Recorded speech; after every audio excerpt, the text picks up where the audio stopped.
मैंने सब कुछ बहुत ही परफेक्टली प्लान किया है। देख लेना, कल सुबह हमारा नया ऑफिस बहुत ही ग्रैंड तरीके से स्टार्ट होगा। और मैम इतना जल्दी ये सब कुछ कैसे होगा? अरे संभाल के, इसमें बहुत ही कीमती सामान है। अगर कुछ भी टूटा तो तुम्हारे पेमेंट में से पैसे काट लूंगी। मैम आप बिल्कुल टेंशन मत लीजिए।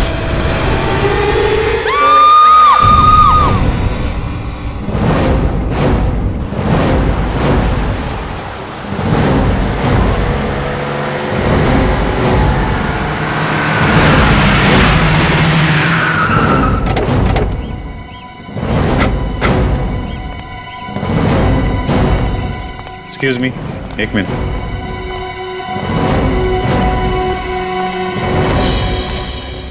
क्या पता चला? सर इसे किसी ने गोली मारी। जरा पलटो बॉडी को। गोली आर पार हो गई है। हाँ सर। किसी ने देखा गोली चलाने वाले को? नहीं सर। अच्छा, गोली की आवाज? नहीं सर, किसी ने आवाज भी नहीं सुनी। गोली चलाने वाले को नहीं देखा, गोली चलने की आवाज नहीं आई, मतलब मारने वाला पूरी तैयारी के साथ आया था। साइलेंसर लगा के मारा है। सर आदमी ऊपर से गिरा है यहाँ पे। वहां ऊपर से? हाँ सर। किसी ने देखा ऊपर से गिरते हुए? हाँ सर, इन लोगों ने। क्या देखा आप लोगों ने यहाँ पे? सर मैं यहाँ खड़े होकर अपने असिस्टेंट से बात कर रही थी और अचानक से ये लाश ऊपर से मुंह के बल यहाँ गिरी।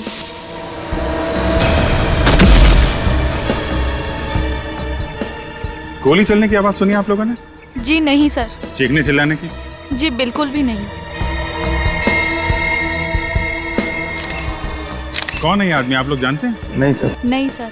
ये यहाँ काम नहीं करता क्या? I don't think so. नहीं सर।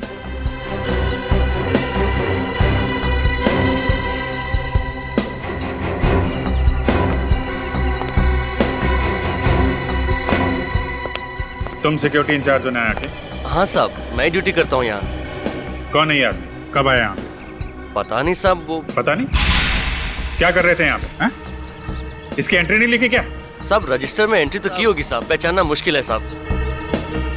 अच्छा, किसी को भागते हुए देखा यहाँ से? नहीं साहब। कोई आईडी वगैरह? सर आईडी वगैरह तो नहीं है। पैंट के अंदर वाली जेब में ये ड्रग्स का पैकेट है। ड्रग्स का पैकेट? सर ये देखिए।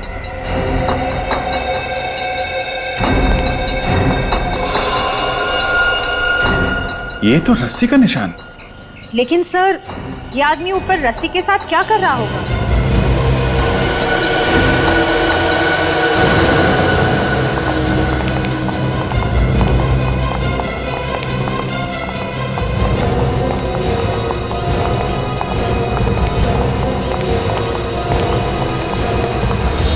सर एक और लाश।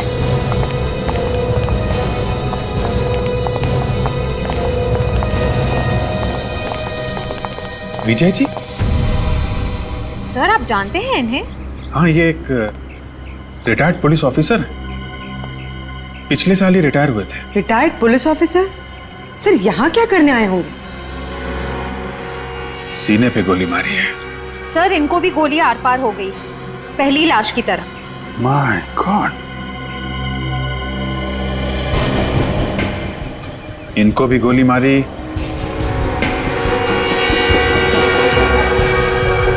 और नीचे जो लाश पड़ी है उसे भी। सर कहीं इन दोनों का आपस में कोई संबंध तो नहीं?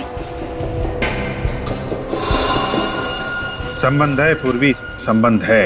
ये देखो, इनके हाथ देख रहे हो? इनके हाथ पे भी वैसा ही रस्सी का निशान है जैसा नीचे वाली लाश पे।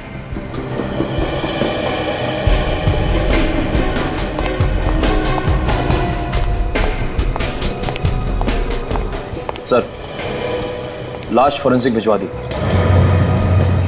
माय गॉड, क्या हुआ सर? ये सब क्या हो रहा है?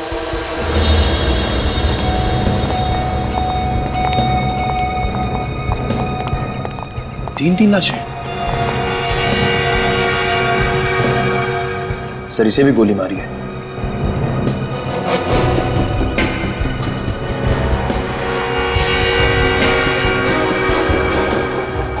सर एग्जिट वोल नहीं है, मतलब सर गोली अभी भी अंदर है। सर बाकी दो को गोली आर पार हो गई है।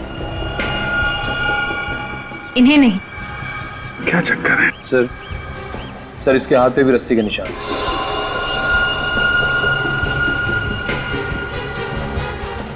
एक बात नोट की तुम लोगों ने?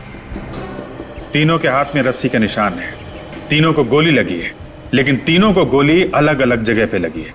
जो आदमी नीचे पड़ा है उसको गोली सीने के निचले भाग पे लगी है, विजय जी को सीने के बीच में, और इस आदमी को गले में। 3 गोलियां 3 अलग अलग जगह पे। सर हो सकता है खूनी 3 अलग अलग लोग हों। हो सकता है, मगर कितनी अजीब बात है, 3 खून हुए हैं यहाँ पे और किसी ने भी खूनी को देखा नहीं। इधर आओ। जी साहब। इन्हें पहचानते हो? साहब ये तो विक्रम जी हैं। विक्रम जी? कौन है ये? इनका ऑफिस नीचे ही है। नीचे ही ऑफिस? जी। निखिल, इसके साथ जाओ और ऑफिस में से किसी को लेके आओ यहाँ पे। सर आइए।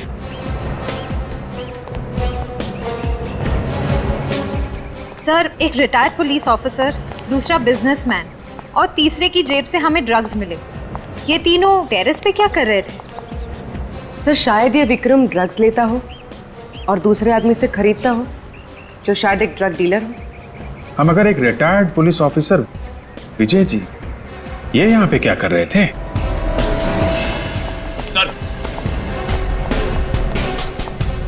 सर ये सुनील जी, विक्रम जी के मैनेजर। किसने मारा इन्हें? सर मुझे खुद भी झटका लगा जब मुझे सिक्योरिटी वाले ने बताया। आज ही ऑफिस आए थे? जी सर, इनफैक्ट विक्रम सर मेरे साथ ही मीटिंग में थे। जब ये आपके साथ मीटिंग में थे तो वो यहाँ कैसे पहुँचे? जी वो तकरीबन 1 बजे सिगरेट पीने के लिए ऊपर आए थे। ये सिगरेट पीने हमेशा यहीं पे आते थे? जी। अच्छा, जब ये निकले थे तो इनके साथ में कोई और आदमी था या अकेले थे? जी नहीं, कोई नहीं था। कोई भी नहीं था? नहीं। सर हो सकता है विक्रम जी ने दोनों को बुलाया हो ऊपर टेरिस पे। हाँ, मगर एक बिजनेसमैन को क्या काम आ पड़ा, एक ड्रग वाले से और एक पुलिस वाले से।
मुझे नहीं आना है। अरे क्या बचपना है फ्रेडी, चलो अंदर।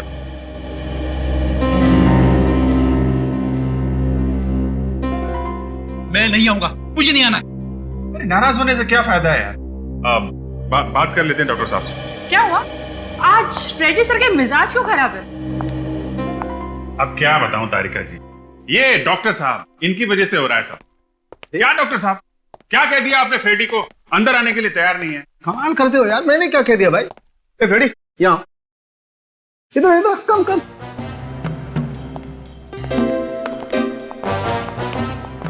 क्यों भाई, क्या बात है? मैंने क्या कहा तुमसे? हाँ, परसों तो आपने कहा था ना, फॉरेंसिक लैब में आना है तो दिमाग का ताला खोल के आना है।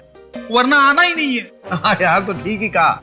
अरे तुम लैब में आते ही इतने टेढ़े मेढ़े सवाल करने लगते हो तो कहना तो पड़ेगा, इसमें नाराज क्यों होते हो यार? अरे जाने दीजिए डॉक्टर साहब, कभी कभी ऐसे केस आ जाते हैं कि दिमाग में टेढ़े मेढ़े सवाल उठने लगते हैं। अब इस केस में लीजिए, तीन लोगों को गोली लगी है, लेकिन अभी तक ये पता नहीं चल रहा है कि गोली चली कहां से है। हवा में से। क्या? हवा में से? हाँ, और इन तीनों की मौत एक ही गोली से हुई है। क्या? एक ही गोली से? हाँ अभिजीत, तीनों को एक ही गन से और एक ही बुलेट से मारा गया है। हवा में से गोली चली, एक गोली से 3 लोग मर गए। तीन लोग मर गए। अरे ये कैसे हो सकता है सर? फिर आप कहेंगे कि फ्रेडी टेढ़े मेढ़े सवाल पूछता रहता है। अरे नहीं फ्रेडी, एक बार तो वाकई इस सवाल ने मेरी भी खोपड़ी घुमा दी थी, लेकिन बाद में दिमाग लगाया और घाव को अच्छी तरह से देखा तो समझ में आया। घाव देख के? क्या क्या समझ में आया? हमें भी तो समझाइए। मैं बताता हूँ। ये देखो, इसके घाव को देखो। इस आदमी को गोली यहाँ सीने पर लगी है। वो तो साफ दिखाई दे रहा है सर। अरे यार, पहले पूरी बात सुन लेनी चाहिए सचिन।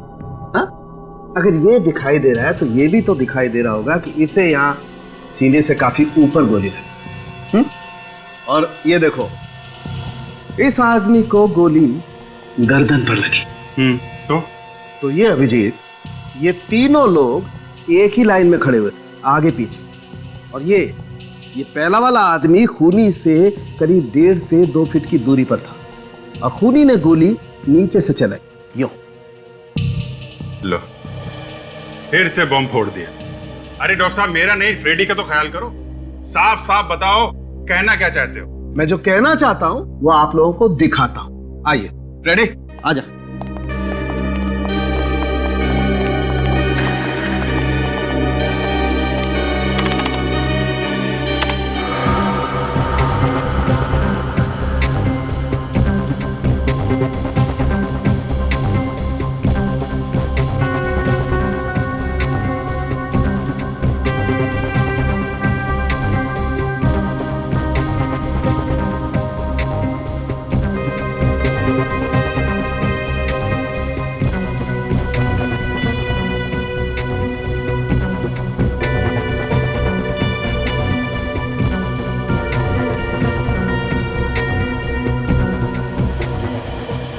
तीनों अपनी मौत को खींच रहे थे।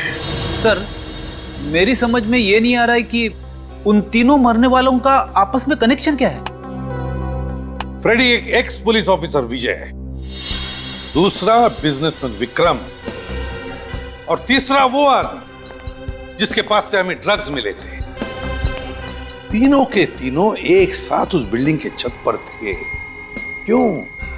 कोई ना कोई कनेक्शन तो जरूर होगा ना उस तीनों के बीच में, इसीलिए तो वहां उस छत पर थे एक साथ। सर, ड्रग्स का चक्कर हो सकता है, शायद वहां कोई ड्रग डील हो रही हो। अगर ऐसा है तो फिर वो एक्स पुलिस ऑफिसर वहां पे कर क्या रहा था? हो सकता है वो एक्स पुलिस ऑफिसर उस ड्रग का गैंग मेंबर हो, या फिर ये भी हो सकता है कि वो किसी का पीछा कर रहा हो। लेकिन हमें पता लगाना चाहिए उस तीसरे आदमी का, वो तीसरा आदमी जिसके पास से वो ड्रग्स मिले थे, वो कौन है? मगर सर, उन तीनों को इतनी प्लानिंग करके मारा किसने होगा? मारा जिसने भी हो, पर वो वहां शायद सिर्फ एक को मारने आया होगा और बाकी के दोनों बस गेहूं में घुन की तरह पिस गए। हाँ रजत, हो भी सकता है और नहीं भी, लेकिन एक बात पक्की है कि उन तीनों के हाथों पर रस्सी के निशान थे। रस्सी के तीनों के तीनों करने क्या गए थे रस्सी के साथ बिल्डिंग के छत पर? चक्कर क्या है रस्सी का? एक बात और, विक्रम के मैनेजर ने हमने बताया था कि उसने कभी भी विक्रम के मुंह से विजय का नाम नहीं सुना था। मतलब विक्रम विजय को जानता नहीं था, है ना? जी सर। हो सकता है विजय विक्रम को जानता हो, तो पता लगाओ। देखो देखो क्या संबंध था विजय और विक्रम के बीच में, क्या संबंध था?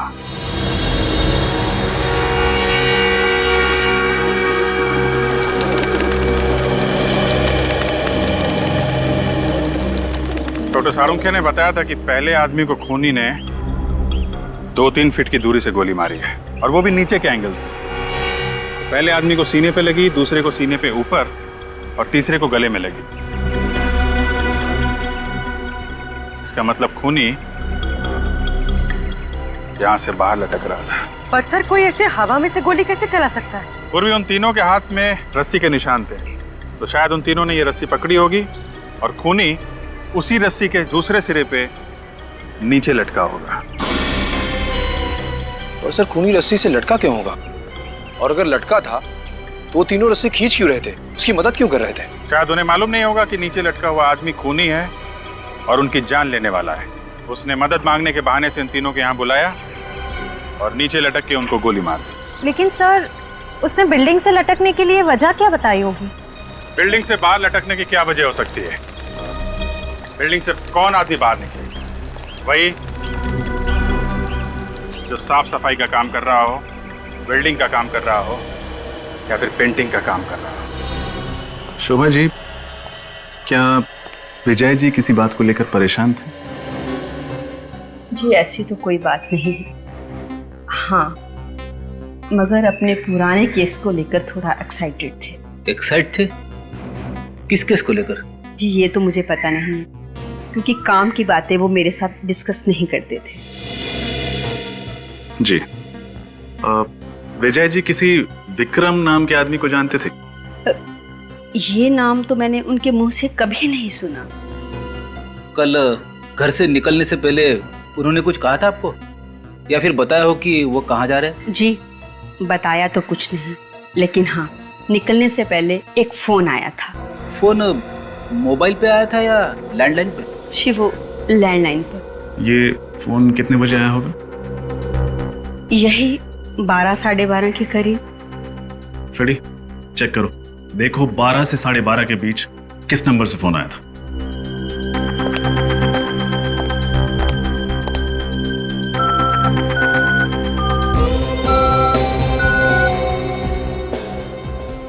सर 12 और 12:30 के बीच सिर्फ एक ही फोन आया था। कोई लैंडलाइन नंबर है? फोन करो उस लैंडलाइन पे, देखो कहाँ का नंबर है। यस।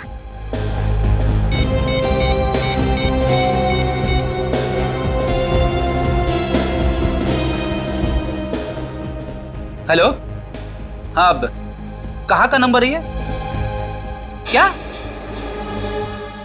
Okay thanks. क्या हुआ सर? जिस नंबर से विजय जी को फोन किया गया था वो विक्रम के ऑफिस का है। क्या? विक्रम के ऑफिस का? विक्रम के ऑफिस से किसने फोन किया होगा और क्यों? सुनो। सलाम साहब। सलाम। अच्छा इस बिल्डिंग में कल कुछ काम चला था, पेंटिंग का, वेल्डिंग का या साफ सफाई का? हाँ साहब, वेल्डिंग का काम चल रहा था। कहाँ पर? 7वें माले पर विक्रम जी का ऑफिस है ना, उसके विंडो के बाहर काम चल रहा था। अच्छा ये वेल्डर छत से लटक के काम कर रहा था? हाँ साहब, लटक के काम कर रहा था। नाम क्या है उसका? रहता कहाँ? सर पता नहीं किसने फोन किया, हम तो किसी विजय नाम के आदमी को जानते भी नहीं है। शायद विक्रम ने फोन किया हो। मगर विक्रम सर क्यों फोन करेंगे जब वो किसी विजय नाम के आदमी को जानते ही नहीं थे? हेलो सर, मैं रोहित, विक्रम का छोटा भाई। मिस्टर रोहित, आपके भाई विक्रम ने कभी आपके सामने विजय नाम के किसी आदमी का जिक्र किया था? नहीं सर, बिल्कुल नहीं। आपका भाई ड्रग्स लेता था? ड्रग्स तो लेता था सर, लेकिन ये बात 1 साल पुरानी है। 1 साल पुरानी बात? मतलब? दरअसल 1 साल पहले एक हादसे की वजह से भाई ने ड्रग्स लेना छोड़ दिया था। हादसा? कैसा हादसा? एक प्लेन क्रैश हुआ था और उसमें भाई भी था। किस्मत अच्छी थी कि उसमें से 2 लोग बच निकले, एक भाई और एक औरत। एक्चुअली सर जिंदगी ने विक्रम सर को एक और मौका दिया, वो ये मौका हाथ से गंवाना नहीं चाहते थे, इसलिए उन्होंने शराब और ड्रग्स को हमेशा हमेशा के लिए छोड़ दिया था। अगर विक्रम सचमुच में बदल गया था, उसने ड्रग्स भी छोड़ दी थी, तो वो ड्रग्स वाले आदमी के साथ छत पे क्या कर रहा था?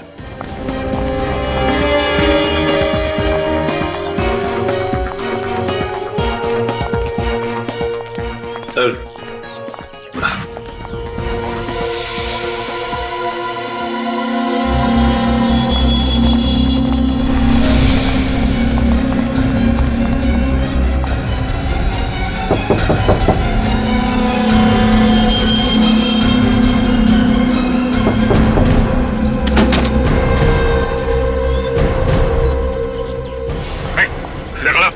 कर रहे हैं?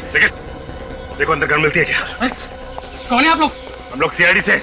सीधा खड़ा रहे। लेकिन मैंने क्या है? अभी पता चल जाएगा। तिगड़ी स्क्वायर बिल्डिंग में तू वेल्डिंग का काम करने गया था ना? जी मैं ही गया था 7th फ्लोर पे, लेकिन मैंने क्या है? खून किया है तूने? खून? हाँ, 3 लोगों का खून किया है तूने। नहीं साहब, मेरा विश्वास कीजिए, मैंने कोई खून नहीं किया। देख, झूठ मत बोल, सच बता। अरे साहब, मैं क्यों झूठ बोलूंगा? मैं तो दोपहर 1 बजे खाना खाने गया था और जब लौट के वापस आया तो गार्ड ने कहा कि अंदर मत जाओ, खून हो गया है, काम मत करो, जाओ। फंसने के बाद हर अपराधी ऐसे ही कहता है। सच तो ये है कि तूने उन तीनों का खून किया और वहाँ से भाग गया। नहीं मैडम, मेरा विश्वास कीजिए, मैंने कोई खून नहीं किया है। फिर एंट्री बुक में बाहर जाने का टाइम क्यों नहीं लिखा? मैं जल्दी में निकल गया था और वैसे भी खाना खाने के बाद वापस काम पे ही आना था, इसीलिए मैंने साइन नहीं किए। अच्छा आप ये बताइए, कल विक्रम से मिलने कौन कौन आए थे? सर रोज की तरह कल भी 10-12 मीटिंग्स थी उनकी। कोई खास बात उन मीटिंग्स के बारे में? वैसे तो कोई खास बात नहीं थी, लेकिन बहुत दिनों बाद कल ध्रुव सर आए थे। ये ध्रुव कौन है? सर ध्रुव भाई का x business partner. X business partner? हाँ सर, दरअसल 1 साल पहले भाई से उसने पार्टनरशिप तोड़ दी थी। क्यों? सर ध्रुव पाई के लिए मोहताज हो गया था और उसे लगता था कि इसकी वजह विक्रम है, जिसने सारा पैसा अपने नाम कर लिया। सर उस वक्त ध्रुव सर ने विक्रम सर को जान से मारने की धमकी भी दी थी। कहाँ मिलेगा ये ध्रुव? सर घर के अंदर कोई गन नहीं मिली। साहब मेरा विश्वास कीजिए, मैंने कुछ भी नहीं किया है। अगर तुमने कुछ नहीं किया तो फिर खूनी ने तुम्हारा ही भट्टा और तुम्हारी रस्सी कैसे इस्तेमाल की? सर ये सब मुझे नहीं मालूम, लेकिन खून मैंने नहीं किया है साहब, मैंने खून नहीं किया। एक बात बताओ, जब तुम वहाँ पे काम कर रहे थे तब तुमने किसी ऐसे आदमी को देखा जो तुम पे नजर रख रहा हो, खास करके उस समय जब तुम छत के आसपास रहे हो? नहीं साहब। अगर ये सच कह रहा है तो इसका मतलब यह है कि इसके जाने के बाद 1 बजे खूनी वहां पे आया और इसी की रस्सी और इसी का फट्टा इस्तेमाल किया और इसके आने से पहले खून करके वहां से निकल गया। अच्छा तुमने वहाँ कुछ ऐसा देखा या सुना जो तुम्हें अजीब सा लगा? मैडम 7th फ्लोर की खिड़की के बाहर में वेल्डिंग कर रहा था कि मुझे अचानक अंदर से कुछ गिरने की आवाज आई। ऐसा लगा कुछ गिर के टूट गया हो और शायद वहां पर कुछ लोगों के लड़ाई झगड़े की भी आवाज आ रही थी, मगर वो लोग किस बारे में बात कर रहे थे, क्या बोल रहे थे, ये मेरी कुछ भी समझ में नहीं आया। अच्छा ये सब हुआ कितने बजे? सर यही करीब 11 साढ़े 11 बजे। 11 साढ़े 11 बजे? अच्छा ये बताओ कि कल 11 साढ़े 11 के बीच तुम विक्रम के ऑफिस में गए थे? हाँ गया था। क्यों? कुछ काम था। वही तो पूछ रहा हूँ, क्या काम था? आप लोगों को इससे क्या लेना देना है? लेना देना है मिस्टर, इसीलिए तो पूछ रहा हूँ, क्या काम था? आप लोग तो दादागिरी कर रहे हैं मेरे साथ। ये दादागिरी नहीं मिस्टर ध्रुव, शराफत से पूछ रहे हैं, बता दीजिए। कुछ पर्सनल काम था। देखिए ये घुमा फिरा के बातें करना बंद कीजिए और शराफत से वो बताइए जो हम पूछ रहे हैं, क्योंकि अगर हम दादागिरी पे उतर आए ना तो तोते की तरह बोलना शुरू कर देंगे आप।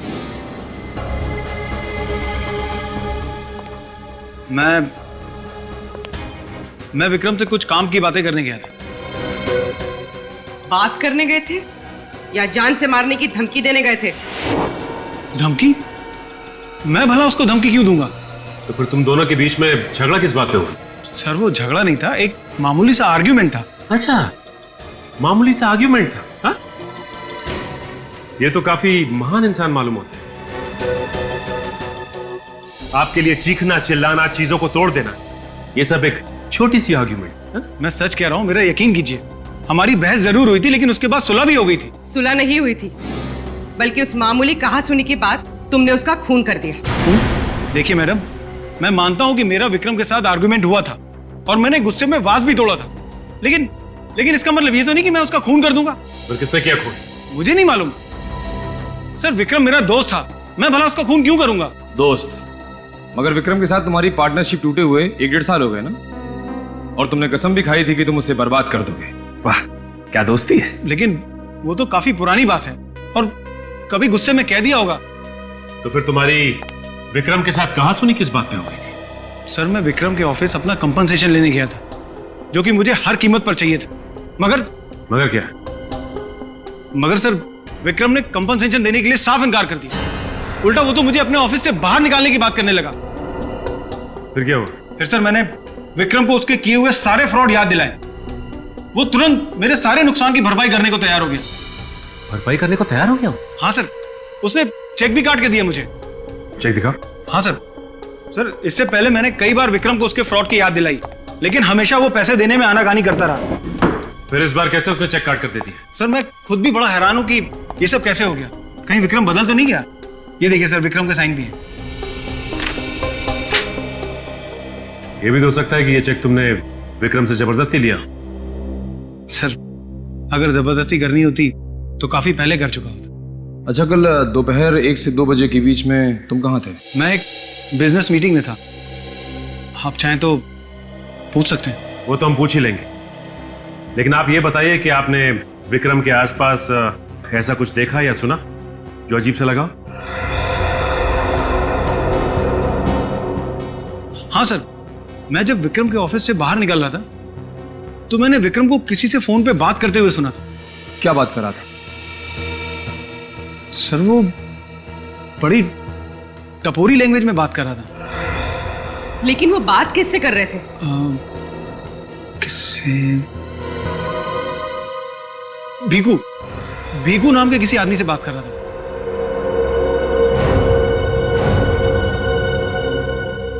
भीकू? सब मैंने ध्रुव का बयान क्रॉस चेक किया, वो सच कह रहा है। 1 और 2 बजे के बीच में वो अपने ऑफिस में एक बिजनेस मीटिंग ही अटेंड कर रहा था।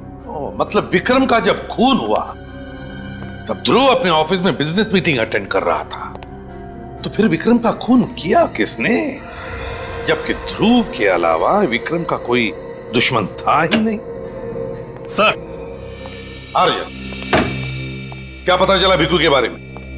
सर ये भीकू कुछ साल पहले तक अपने एरिया का मंझा हुआ गुंडा था, छोटे मोटे क्राइम्स करता था, लेकिन पिछले कुछ साल से वो ड्रग सप्लाई करने लगा था, पर सिर्फ अमीर लोगों को अपने ड्रग्स बेचता था। अच्छा, एक और ड्रग डीलर? सर जब मैंने भीकू की सारी डिटेल्स निकाली तो मुझे एक झटका लगा। कैसा झटका? सर भीकू के फिंगरप्रिंट्स उस तीसरी लाश से मैच करते हैं। वो लाश जिसके पॉकेट में हमें ड्रग्स मिले। भीकू के फिंगरप्रिंट्स उस तीसरी लाश के साथ मैच करते हैं, तो इसका मतलब है वो लाश भीकू की है। भीकू की? तो फिर ये भीकू कर क्या रहा था विजय और विक्रम के साथ उस बिल्डिंग के छत पर? ये नहीं हो सकता, मेरे पति की मौत नहीं हो सकती, वो नहीं मर सकते। ये देखिए, संभालिए अपने आप को, हिम्मत रखिए। ये लीजिए, पानी पीजिए।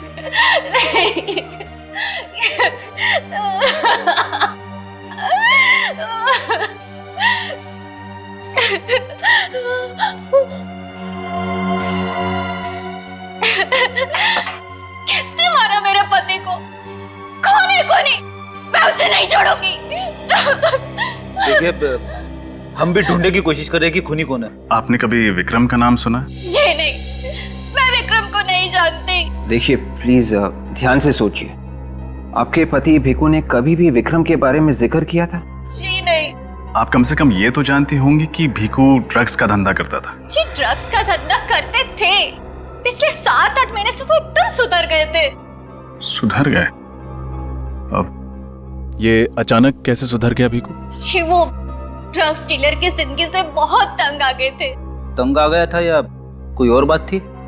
जी वो तो मैं नहीं जानती कि कोई और बात थी या नहीं, मगर उन्होंने मुझसे कहा था कि अब हमें ये सब करने की कोई जरूरत नहीं है, इसलिए। क्यों? ऐसा क्या मिल गया था भीकू को जो वो गलत धंधे छोड़ने को तैयार था? उन्हें हर हफ्ते एक अच्छी खासी रकम मिल जाती थी जिसमें हम लोग आराम की जिंदगी जी लेते थे। अच्छी खासी रकम, वो भी हर हफ्ते? कहाँ से आते थे ये पैसे? जी वो मुझे नहीं मालूम, पर वो हर हफ्ते एक पैसों का पैकेट लेकर आते थे। पैसों का पैकेट? ये पैकेट होंगे आपके पास? जी। जरा दिखाएंगे कैसे हैं ये पैकेट? जी। भीखू जैसे आदमी को अचानक इतने सारे पैसे मिलना, कहीं ऐसा तो नहीं कि उसने ड्रग्स का धंधा छोड़ के कोई और गलत काम शुरू कर दिया हो सकता है विवेक, चोर चोरी से जाए, हेरा फेरी से नहीं।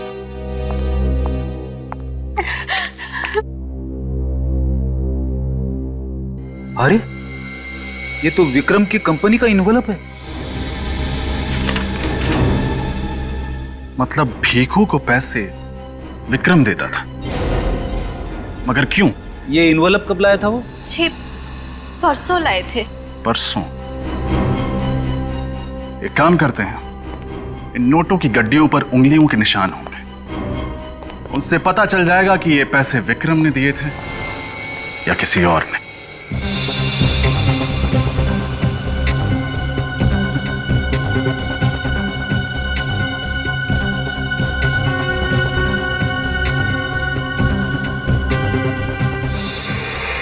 ये क्या? नोटों के बंडलों के ऊपर रघु की उंगलियों के निशान? हाँ सर। मगर रघु की तो 1 साल पहले प्लेन क्रैश में मौत हो गई थी, तो फिर उसकी उंगलियों के निशान कहां से आए? वही तो फ्रेडी, वही तो। रघु की उंगलियों के निशान आए कैसे और कहां से? इसका एक ही मतलब हो सकता है कि उस प्लेन क्रैश में रघु की मौत हुई नहीं, रघु बच गया रघु। वरना एक दिन पहले लाए हुए नोटों के बंडलों पर उसकी उंगलियों के निशान आएंगे कहां से? रघु बच गया, उस प्लेन क्रैश में रघु बच गया, लेकिन उस प्लेन क्रैश में विक्रम भी तो था। उस प्लेन क्रैश में विक्रम भी तो था ना, वो भी तो बच गया था। हाँ सर, उस प्लेन क्रैश में 2 ही लोग बचे थे, एक औरत और दूसरा ये विक्रम। एग्जैक्टली, वही तो। कैसे? मेरा तो दिमाग घूम गया सर। अब उस प्लेन क्रैश में सिर्फ एक आदमी बचा था। रघु अगर जिंदा था तो विक्रम की मौत हो जानी चाहिए थी ना। मगर सर विक्रम की लाश तो हमें उस बिल्डिंग की छत से मिली थी। सब समझ में आ रहा है, सब समझ में आ रहा है। वे एक काम करो, रघु की उंगलियों के निशान विक्रम की लाश की उंगलियों के निशान के साथ मैच करके देखो, सब साफ हो जाएगा। Yes sir. देखो,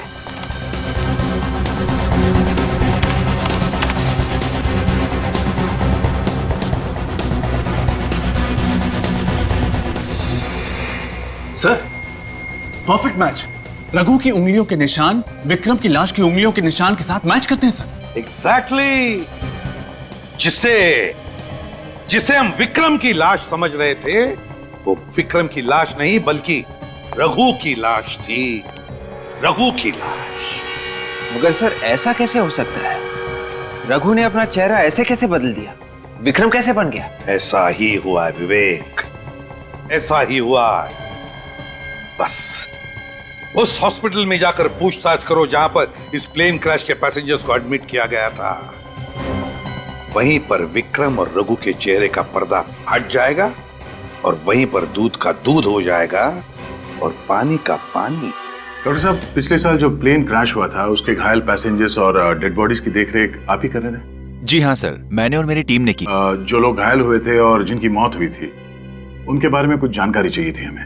वो प्लेन बहुत बुरी तरीके से क्रैश हुआ था। हमने बहुत कोशिश की सर, लेकिन सिर्फ 2 लोगों को बचा पाए। और उनमें से एक का नाम था विक्रम।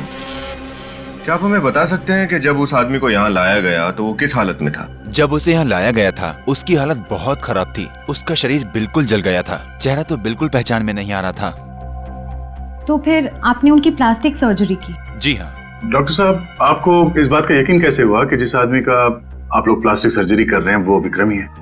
हो सकता है वो कोई और था जिसे आप लोग विक्रम समझे। उस क्रैश के वक्त यहाँ पर 100 से ज्यादा लोगों को लाया गया था और सबकी हालत बहुत खराब थी और हमारे पास टाइम कम था, इसलिए हमने पेशेंट की पहचान उनके सीट नंबर से की। उसी से पता चला कि वो विक्रम है और उसकी तस्वीर की मदद से उसका चेहरा ठीक किया। जानकारी के लिए बहुत बहुत शुक्रिया। Thank you doctor. You welcome. Sir एक बात समझ नहीं आई, रघु को विक्रम का चेहरा तो मिल गया लेकिन उसके घर वालों ने उसके हाव भाव उसकी आदतों से कभी पहचाना नहीं कि विक्रम नहीं कोई और है। हो सकता है रघु विक्रम को अच्छी तरह से जानता हो, इसलिए बड़ी आसानी से उसका हमशक्ल बन के उसकी जिंदगी जीने लगा। हमें यह पता करना चाहिए कि रघु और विक्रम इन दोनों का आपस में क्या कनेक्शन था।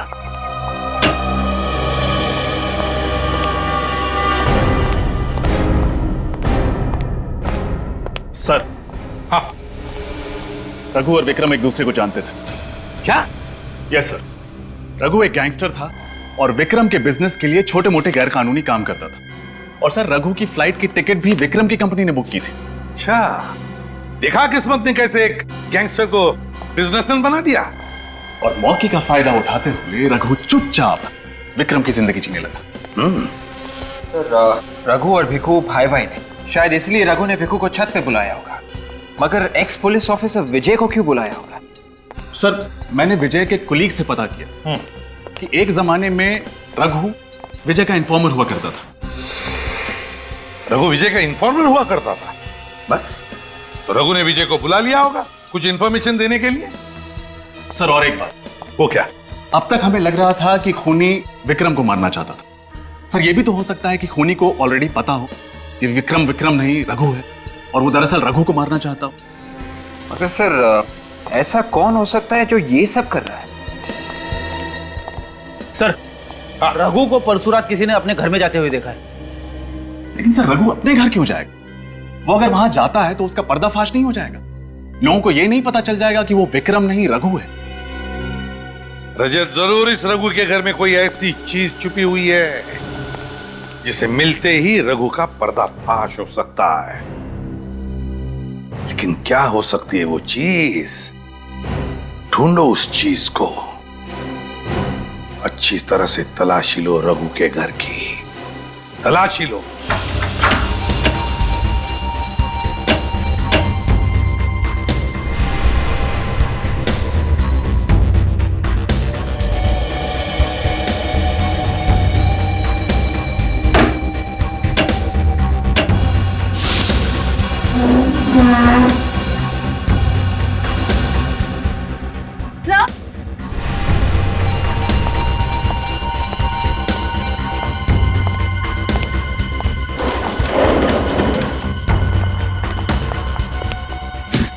सर, इतने बड़े पैकेज में क्या हो सकता है? खोल के देखते हैं।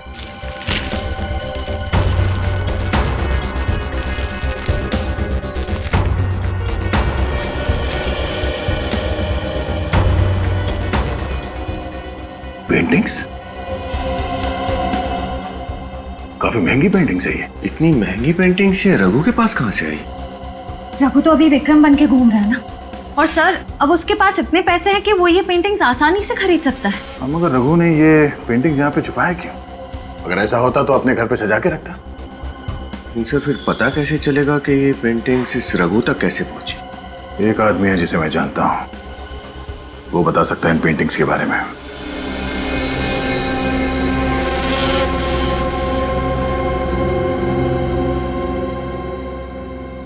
ये देखो, रॉक्को, एक बहुत ही महान इटालियन पेंटर जिसने ये पेंटिंग बनाई।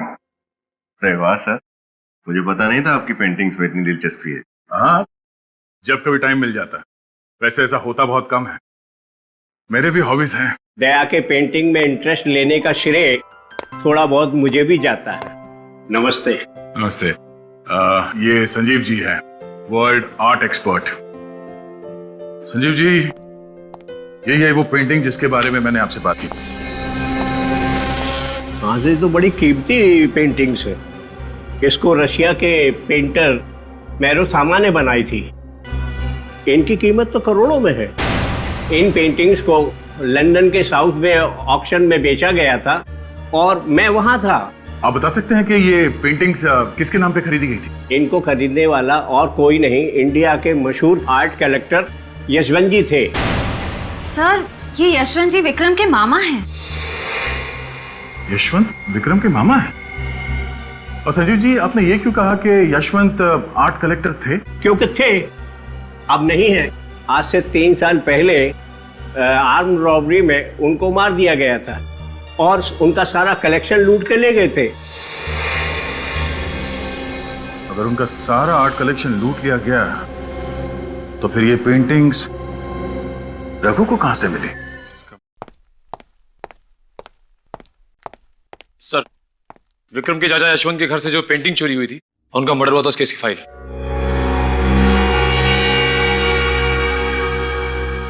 अरे ये क्या हुआ सर? इस केस के इंचार्ज विजय जी थे?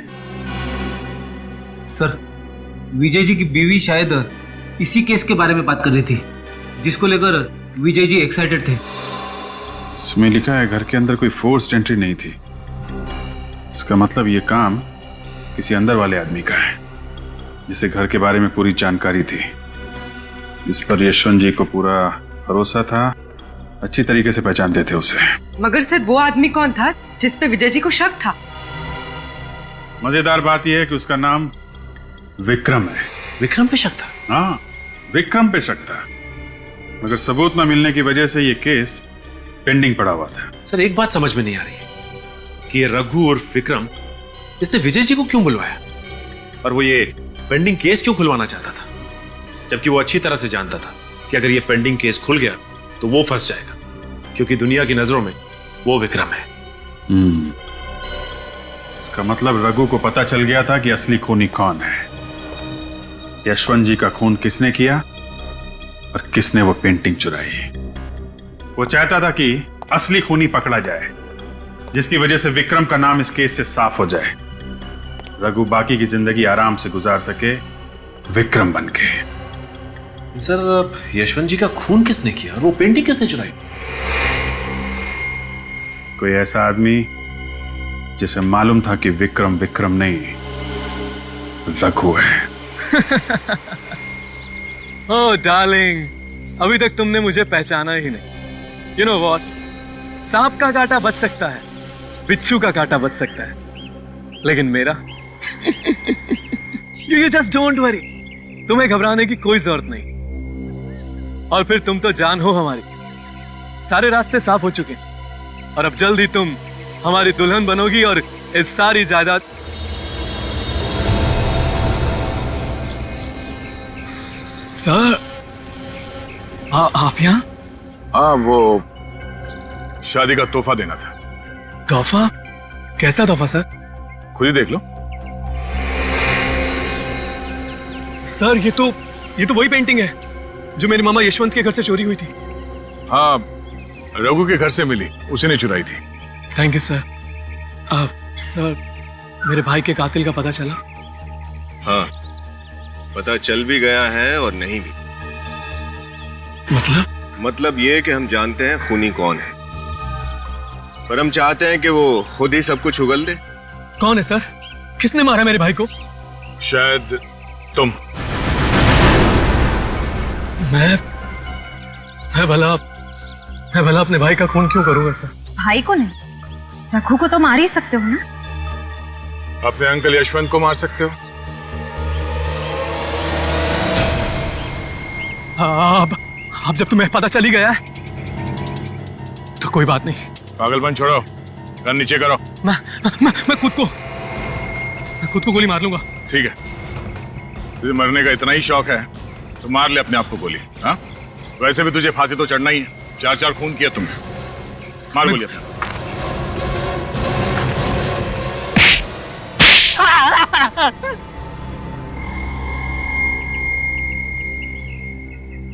हाँ सर,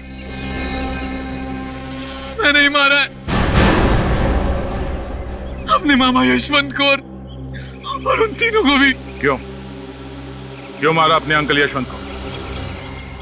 मैं अपने मामा को नहीं मारना चाहता था सर, लेकिन उन्होंने मुझे वो पेंटिंग्स चुराते हुए देख लिया। और कहीं वो पुलिस को ना बता दे, इसलिए तुमने उन्हें अपने रास्ते से ही हटा दिया। और फंस गया विक्रम, तो फिर रघु और विक्रम, उसे क्यों मारा तुमने? सर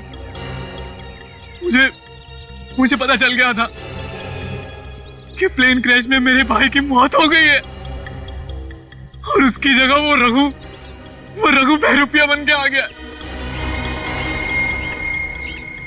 इसलिए मैंने उसको भी मार डाला सर। और उस रघु उर्फ विक्रम को ये पता चल गया था कि वो पेंटिंग्स तुमने चुराई थी। हाँ, और उस दिन उसने वही बताने के लिए इंस्पेक्टर विजय को छत पर भी बुलाया था। और इससे पहले कि इंस्पेक्टर विजय को सच्चाई का पता चल जाता, तुमने उन तीनों का खून कर दिया। हाँ सर। बहुत खूब, बहुत फुल प्रूफ प्लानिंग बनाई थी तुमने। तुम्हारे सारे पत्ते एक झटके में बिखर गए। तुमने वो कहावत तो सुनी होगी, जो बोओगे वही पाओगे। जिस रस्सी के सहारे तुमने उन तीनों का खून कर दिया, वही रस्सी तुम्हारे फांसी का फंदा बनेगी।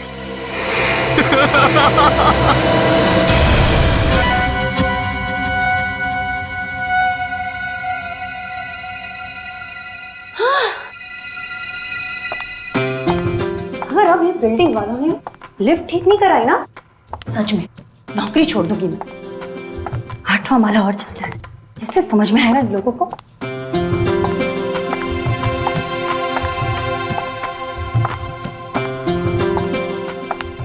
अभी तो इसका ऊपर आ जाना है। अरे शंपा, कल कैसे बर्तन साफ किए थे तूने? दाग तो सब वैसे के वैसे थे। अरे साहब, आपको कितनी बार बोला कि मेरे को महंगा वाला साबुन लाके दो, पर आप है कि सुनते ही नहीं। अभी सस्ते वाले साबुन से ऐसे ही बर्तन साफ होंगे। अभी चलो हटो, जाने दो, मेरे को बहुत काम।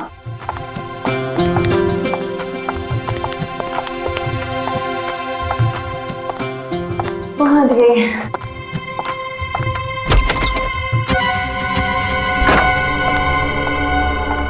अरे बाप रे, बहुत देरी हो गई है। मेम साहब सो रही होगी, चाबी से दरवाजा खोल ली थी।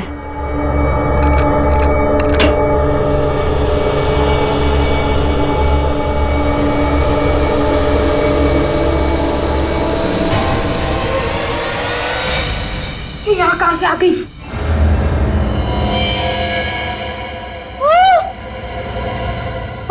अरे इसको भी मार देते हैं। मेम साहब का खून हो गया। कोई है? बवाल हो जाएगा, भागते यहाँ से। और शायद वहां से आ रही है। खून कर दिया, देखिए ना। कोई है? रुको तुम लोग, जानी को फोन करता हूँ।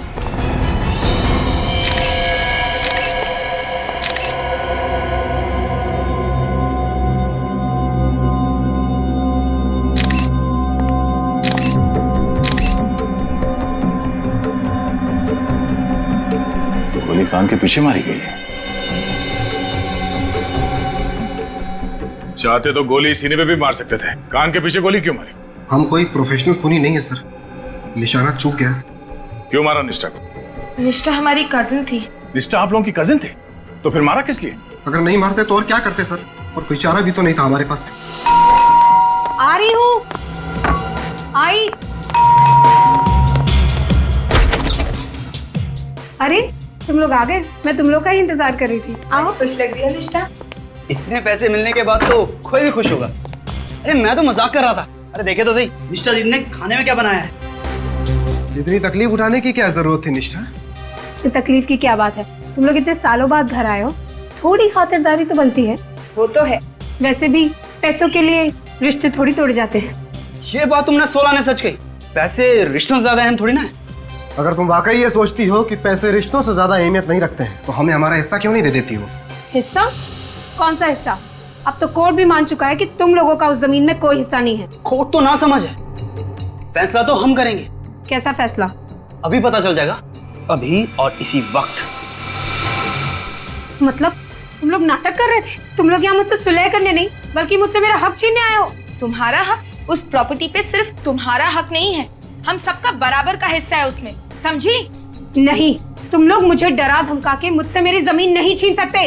तुम्हें मार कर तो छीन सकते हैं ना। देखो मैं चिल्लाऊंगी।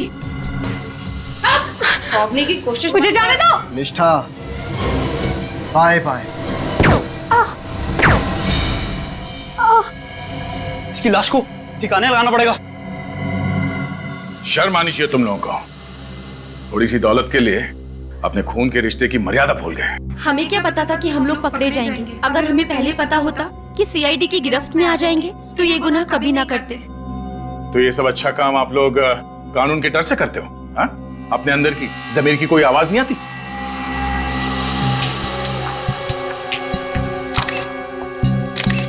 सर,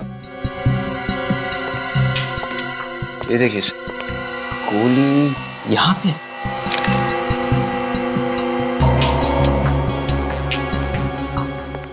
कितनी गोलियां चलाई आप लोगों ने? मालूम नहीं सर। मालूम नहीं मतलब? गोलियां तुम लोगों ने चलाई है, तुम लोगों को मालूम होना चाहिए। सर गन पे साइलेंसर लगा था, सोचा कि निष्ठा किसी भी कीमत पर बचनी नहीं चाहिए। बहुत ही घटिया प्लान था तुम लोगों का। तुमने ये भी नहीं सोचा कि सबसे पहला शक तुम लोगों के ऊपर जाएगा। हमने तो सोचा था किसी ऐसी जगह ठिकाने लगा देंगे जहाँ से वो कभी ना मिले। और जब वो कई सालों तक लापता रहती तो सारी जायदाद वैसे ही हमारी हो जाती। जायदाद नहीं, फांसी का फंदा मिलेगा तुम तीनों को। ले जाओ ने, चलो आइए इस तरफ, सीधा सीधा। समाज में ये गुनाहों का सिलसिला पता नहीं कब थमेगा।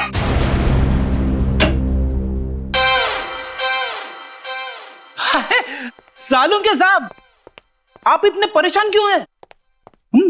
ऐसी मुद्रा में आप अच्छे नहीं लगते। अपने आप से पूछो ये सवाल। तुम्हारी वजह से परेशान हूं। मेरी वजह से? हाँ, तुम सब लोगों की वजह से परेशान हूं मैं। अरे किसी दिन सोचा कि चलो आज छुट्टी मना लेता हूं, अपनी गर्लफ्रेंड के साथ जाकर के पिक्चर देख लेता हूं, एक लाश भेज देते हो यहाँ पर। सालुंके साहब, वाइफ के साथ फिल्म देखने का प्लान तो मेरा भी था, मगर जो काम आपको 2 घंटे में करना चाहिए था उसे आप च्युइंगम की तरह खींचते ही जा रहे। च्युइंगम की तरह खींच रहा हूं हैं? मैं देखो, अगर ये काम तुम्हें इतना आसान लगता है ना तो खुद आकर के कर लिया करो। चुप! मेरे कानों में से धुआं निकल रहा है, मैं फालतू की बात सुनना पसंद नहीं करता। अरे सालुंके साहब, मगर हुआ क्या है? ये तो सीधे सीधे ओपन और शट केस है। उन तीनों खूनियों ने भी अपना गुनाह कबूल कर लिया है। उन तीनों ने खून नहीं किया है। क्या? अब ये आप क्या कह रहे हो सर? उन तीनों खूनियों ने इसका खून नहीं किया? बच गई ना घंटी? आंखों के आगे धुआं छा गया। मेरी भी आंखों के आगे धुआं छा गया था जब मुझे पता लगा था। मैं एसीपी साहब को फोन करता हूँ। हाँ बुलाओ, सबको बुलाओ। चुप! बुलाओ सबको। आप रेडी? क्यों बुलाया?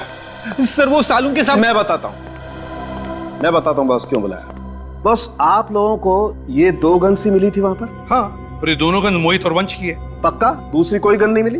बिल्कुल। लेकिन ये पूछ क्यों रहा है तू सालुंके? एक बात निश्चित है बॉस, निष्ठा का खून उसके कजिन्स कर ही नहीं सकते,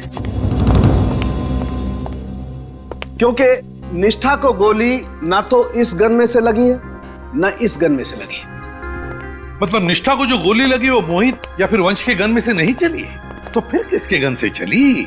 और वैसे भी सालुंके उस वक्त वहां पर इन तीनों के अलावा, मेरा मतलब है मोहित, वंश और रिया के अलावा कोई भी नहीं था यार। प्रद्युमन, मैं सिर्फ एक बात जानता हूं, इन दोनों गन्स में से जो गोली निकली है वो 0.22 कैलिबर की है।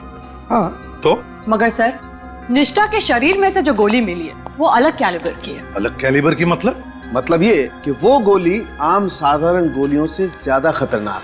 एक बात और, निष्ठा के घाव को देख करके पता लगता है कि गोली इसे सीधी नहीं मारी गई। निष्ठा को गोली सीधे नहीं लगी है। कितनी दूरी से चलाई ये गोली सालुंके? काफी पास से चलाई गई है सर। गन और निष्ठा के बीच की दूरी 6 फीट से ज्यादा नहीं रही होगी।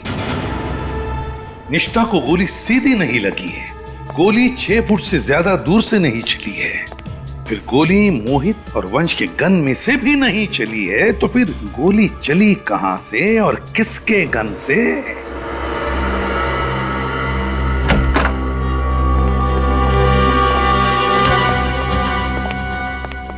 एक बात तो साफ है कि निष्ठा को लगी गोली आप लोगों के गन से नहीं चली है, किसी और गन से चली है। आप लोग अभी सोच के बताइए कि उस दिन यहाँ पे एग्जैक्टली हुआ क्या था। सर, निष्ठा यहाँ खड़ी थी और मैंने उसे पीछे से पकड़ रखा था। हाँ सर, मैंने भी इन तीनों को मेम साहब की लाश के साथ इधर ही देखा था। अच्छा, आप लोग भी उसी पोजीशन में खड़े हो जाइए जहां से आप लोगों ने निष्ठा पे गोली चलाई थी। चलिए। सर, हम लोग यहाँ ऐसे बिल्कुल यहाँ पर सर हम लोग खड़े हुए थे। निष्ठा की बॉडी गिरी थी यहाँ पे और गोली उसके दाएं तरफ गर्दन के नीचे। गोली यहाँ दीवार की तरफ से तो चल नहीं सकती, गोली आई कहां से?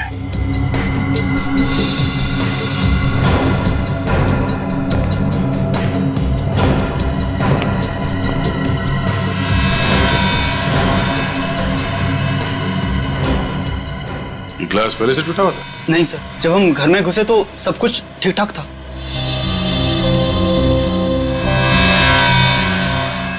गोली के टकराने का निशान है।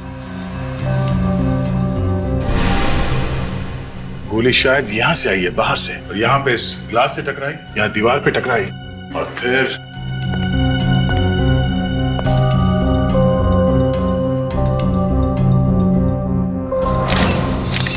ये यहां से डिफ्लेक्ट होके शायद निष्ठा को लगी गर्दन पे। मतलब सर, गोली इस तरफ से चली, मगर इस तरफ से कोई गोली कैसे चला सकता है? हो सकता है वो खूनी यहां ग्रिल पे कहीं लटकाओ या फिर यहाँ भी छुप सकता है। और सर अगर वो खूनी यहाँ पे छुपा हुआ था तो उसे इस मेन दरवाजे से भागना पड़ता, और अगर ऐसी बात है तो इनमें से कोई ना कोई उसे जरूर देख लेता, मगर ऐसा हुआ ही नहीं है। ये देखो, ये गमला भी टूटा हुआ।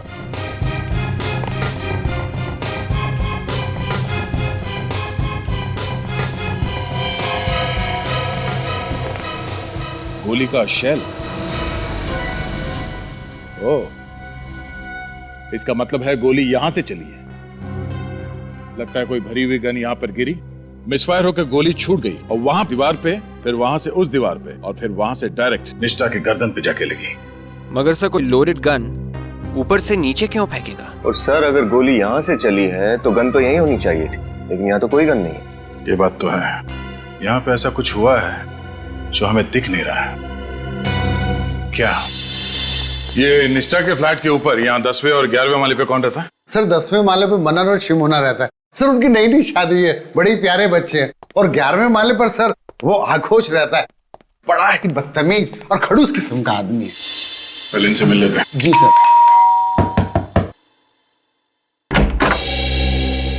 अरे सेक्रेटरी साहब आप? शिमोना जी, मैंने आपको डिस्टर्ब तो नहीं किया ना? नहीं नहीं, आइए। आइए आइए सर, हम तो बस ऐसे ही बैठे थे। आप तो जानते हैं इस सीआईडी से हैं। हाँ, कल देखा तो था इन्हें आते हुए। निष्ठा के साथ बहुत बुरा हुआ सर। हम आपके घर की तलाशी लेना चाहते हैं। तलाशी? हमारे घर की क्यों? अरे भाई, घबराने की कोई बात नहीं है, बस तहकीकात है। तहकीकात? कैसी तहकीकात सर? कल आप लोगों ने 3 खूनियों को पकड़ा तो था सर। वो तीनों खूनी नहीं है, खूनी कोई और है। कोई और? अच्छा ये बताइए, कल दोपहर 3 और 4 बजे के बीच आप कहाँ थे? 3 से 4 के बीच? हाँ हाँ, जिस वक्त निष्ठा का खून हुआ था उस वक्त आप कहाँ थे? आप हम पर शक कर रहे हैं? शक नहीं कर रहे, हम पूछ रहे हैं। सर आप सेक्रेटरी साहब से पूछ सकते हैं, हम कल उनके ऑफिस में ही थे। हाँ, ये मेरे ऑफिस में थे। इनके फ्लैट में पानी नहीं आ रहा था और ये चाहते थे कि मैं प्लम्बर को बुलवा के इनके वाटर सप्लाई कनेक्शन को चेक करवाऊं।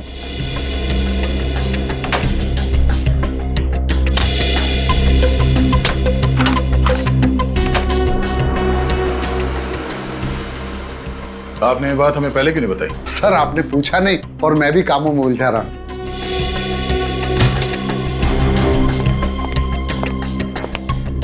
सर घर में कोई भी गन नहीं है। सॉरी आप लोगों को डिस्टर्ब किया। Thanks for the cooperation. Bye.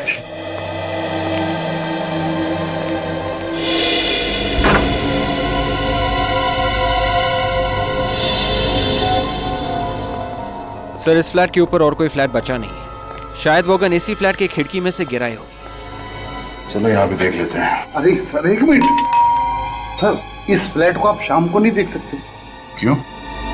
अभी देखने में क्या प्रॉब्लम? सर इस फ्लैट का मालिक है आघोष, बड़ा ही बदतमीज किस्म का आदमी है। दोपहर में उसको कोई परेशान करे ना तो उसे बड़ा गुस्सा आता। अच्छा हाँ सर। जरा हम भी देखें कितना गुस्सा आता है इसे।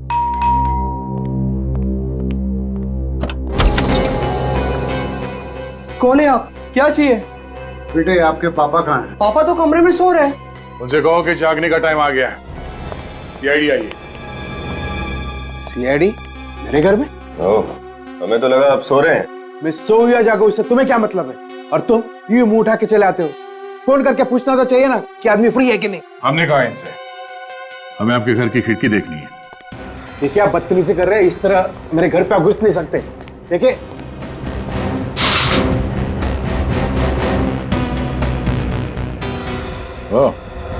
आपकी खिड़की तो एकदम खुली है, यहाँ से गन नीचे गिर सकती है। आप कहना क्या चाहते हैं? विनीत, विवेक, तलाशी लो। तलाशी किस लिए? अभी बताता हूँ।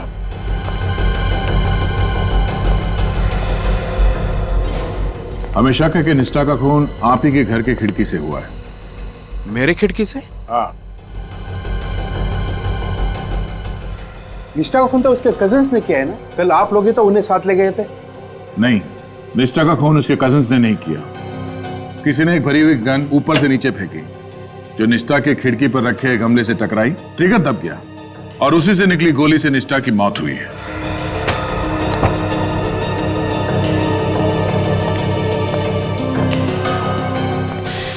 आपको क्या लगता है कि गन मैंने फेंकी थी? मेरे पास कोई गन नहीं है। सर, गन नहीं मिली। अब तो आपको यकीन हुआ ना? अच्छा ये बताइए कि कल दोपहर 3 और 4 बजे के बीच आप क्या कर रहे थे? This is ridiculous. अब भी आप मुझ पे शक कर रहे हैं? आपने शायद ठीक से सुना नहीं, मैंने आपसे क्या पूछा। कल दोपहर 3 और 4 बजे के बीच आप कहां पर थे? मैं सो रहा था गहरी नींद में। और तुम क्या कर रहे थे? सर मैं तो टीवी पे म्यूजिक चैनल देख रहा था सर। टीवी पे म्यूजिक चैनल देख रहे थे? धीमे वॉल्यूम में देख रहे थे या तेज वॉल्यूम? इससे आपको क्या मतलब है? मैंने सवाल इससे पूछा है, आपसे नहीं। बताओ। सर रॉक म्यूजिक तो तेज आवाज में ही देखते हैं ना। कमाल है, तेज वॉल्यूम में तुम रॉक म्यूजिक देख रहे थे और आप बड़े आराम से सो रहे थे। आप डिस्टर्ब नहीं हुए? हाँ, नहीं हुआ। अगर दोबारा आप लोगों ने मुझे बदनाम करने की कोशिश की तो मैं मीडिया को बुला के तुम सबको बदनाम कर दूंगा। अच्छा, अगर निष्ठा के खून में तुम्हारा हाथ हुआ तो चलो।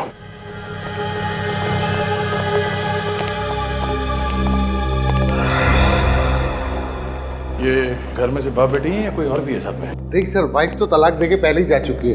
एक नौकरानी है सर, धान्या, वो उन दोनों के साथ रहती है। 24 घंटे साथ में रहते? जी सर। लेकिन अभी तो घर पे कहीं दिखाई नहीं दी वो। सर बाजार की होगी। किसानिया से बाद में मिलते हैं। सिर्फ छत बची है, गन वहां से भी गिर सकती है।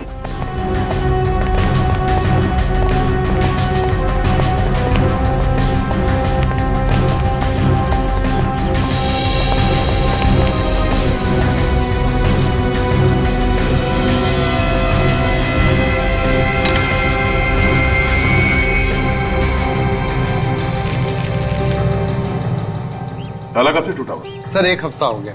और आपने इसे बदलने की जरूरत नहीं समझी? मैं सोच ही रहा था बदलवाने का। और इससे पहले आप बदल पाते, उन्हीं ने अपना काम कर दिया।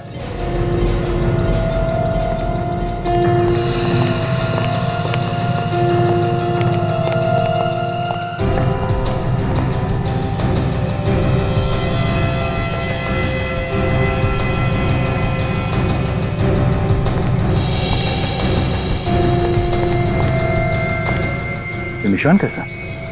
एक मिनट, अब वहीं खड़े रहिए।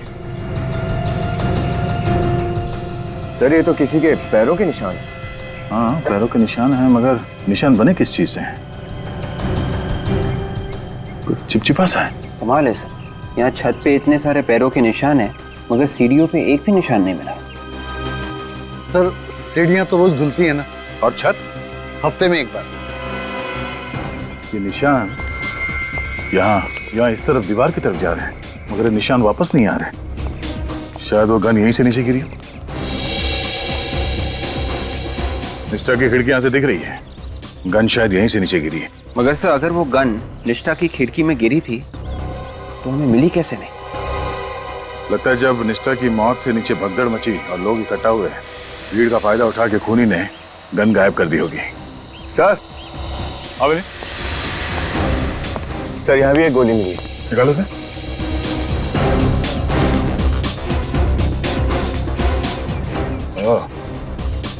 सिर्फ निष्ठा के घर पे एक गोली नहीं चली, यहाँ छत पर भी गोली चली है। इसका मतलब ये है सर, यहाँ एक नहीं 2 खून हुए होंगे।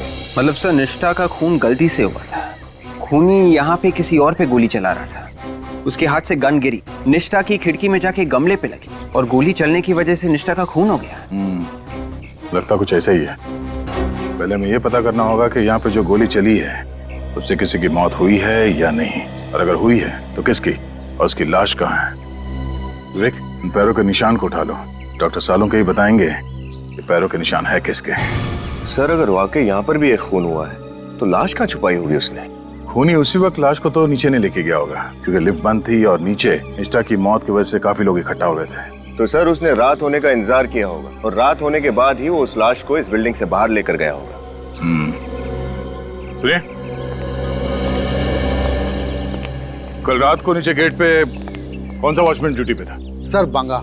वैसे तो वो 7 बजे आता है, आप कहो तो मैं अभी बुला दूं? नहीं, उसे हम रात को ही मिल लेंगे। पहले इस पैरों के निशान का राज तो खुल जाए। बॉस, अब धुंध एकदम साफ हो गई। टेरेस पर से आप लोगों को जो गोली मिली थी वो उस गोली से एकदम मैच करती है जो हमें इस निष्ठा की बॉडी में से मिली। एक्सीलेंट साळुंके, कैसे पता चला? दोनों गोलियां 9 mm की, और दोनों गोलियों पर जो गन की बैरल के खास निशान होते हैं वो मैच करते हैं। इसका मतलब साफ है बॉस, दोनों गोलियां उस एक ही गन से चली। सर गोलियों का राज तो साफ हो गया, पर छत के ऊपर से जो चिपचिपे पैरों के निशान मिले थे, वो चिपचिपी सी चीज क्या है, कुछ पता चला? हाँ, मैं दिखाती हूँ, प्लीज आइए।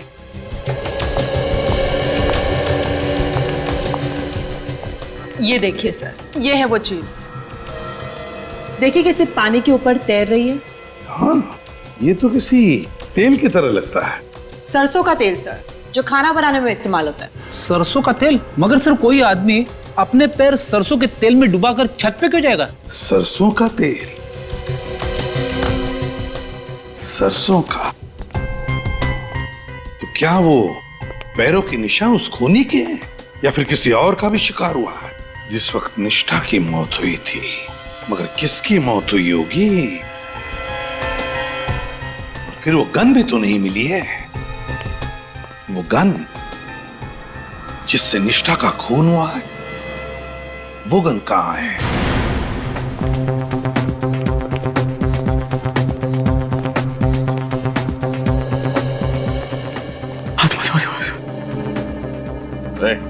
आत्मा बचाओ बचाओ बचाओ। आत्मा क्या? माफ करना साहब, मैं डर गया था। इतना डर लगता है तुम्हें तो रात की ड्यूटी कैसे करते हो तुम? हाँ साहब, मैं तो ये ड्यूटी करना नहीं चाहता। मैंने सेक्रेटरी साहब को बोल दिया है कि कोई दूसरा वॉचमैन ढूंढ ले।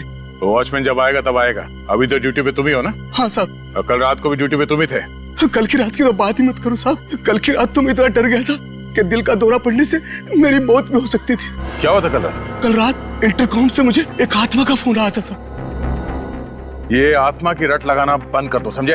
कोई आत्मा नहीं होती, सिर्फ इंसान होते हैं। अच्छे इंसान, बुरे इंसान, बस। मैं अपनी माँ की सौगंध खा के कहता हूँ साहब, कल फ्लैट नंबर 900 से मुझे फोन आया था। हाँ, फोन आया तो क्या हुआ? इसमें इतना घबराने वाली कौन सी बात है? घबराने की बात तो है ही साहब। जब से ये बिल्डिंग बनी है तब से फ्लैट नंबर 900 खाली पड़ा है। फ्लैट नंबर 900 खाली पड़ा? हाँ साहब। और तुम्हें पूरा यकीन है कि फोन फ्लैट नंबर 900 से आया था? हाँ साहब। वो आत्मा मुझे बोली, भाग जा ऐसे, चला जा, नहीं तो तेरा हलवा बना दूंगी। और तुम डर गए और यहाँ से भाग गए? हाँ? नहीं तो क्या करता साहब, जान तो सबको प्यारी है। मैं तुरंत सेक्रेटरी साहब के पास गया और उनको बोला कि कोई दूसरा आदमी ढूंढ ले। तो फिर आज क्यों आया ड्यूटी पे? जब तक कोई दूसरा आदमी नहीं मिल जाता, इस आत्मा को तो मुझे ही झेलना पड़ेगा ना। तुम्हें उस आत्मा ने फोन नहीं किया है, खूनी ने फोन किया तुम्हें। उसने तुम्हारे इस डरपोकपने का फायदा उठाया, तुम्हें यहाँ से भगाया और फिर उस लाश को बिल्डिंग से बाहर ले गया। लाश? किसकी लाश साहब? किसकी लाश ये तो मालूम नहीं, पर यह बात तय है कि निष्ठा के खून के अलावा कोई ना कोई और जुर्म भी हुआ है इस बिल्डिंग में। फ्लैट नंबर 900 की चाबी है ना तुम्हारे पास?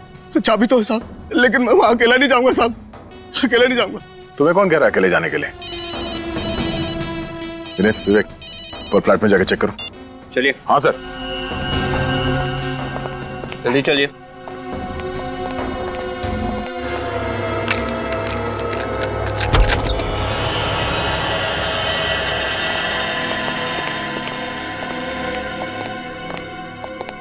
देखो साहब, ये फ्लैट तो सालों से बंद पड़ा है। यहाँ कोई इंसान तो क्या, कोई कबूतर तक नहीं आता। कोई ना कोई कबूतर तो आया है यहाँ।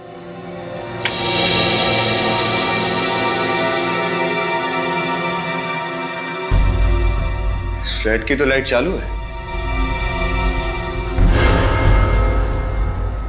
ये रहा इंटरकॉम। इसी इंटरकॉम पे सब हो रहा था।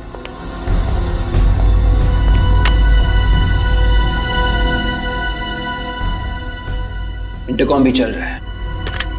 एक बात समझ में नहीं आ रही कि ये बंद फ्लैट में बिजली और इंटरकॉम कहां से आए? ये पानी टपकने की आवाज है।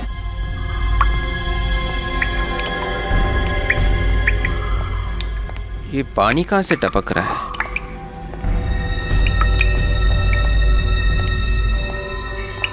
ओह,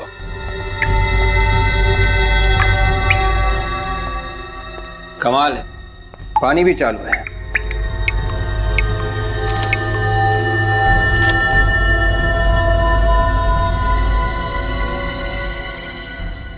ये क्या है? विवेक,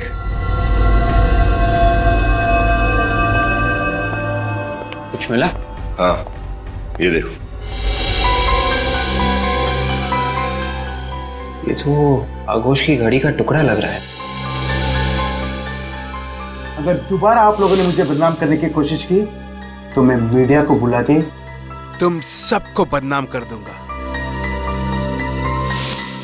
ये तो आगोश की घड़ी का टुकड़ा ही होगा। मुझे भी यही लगा था। मैं दया सर को फोन करके इन्फॉर्म करता हूँ।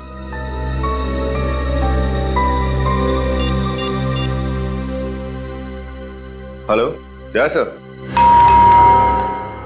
इसकी सहमत है कि इस वक्त मेरे घर की घंटी बजा रहे हैं।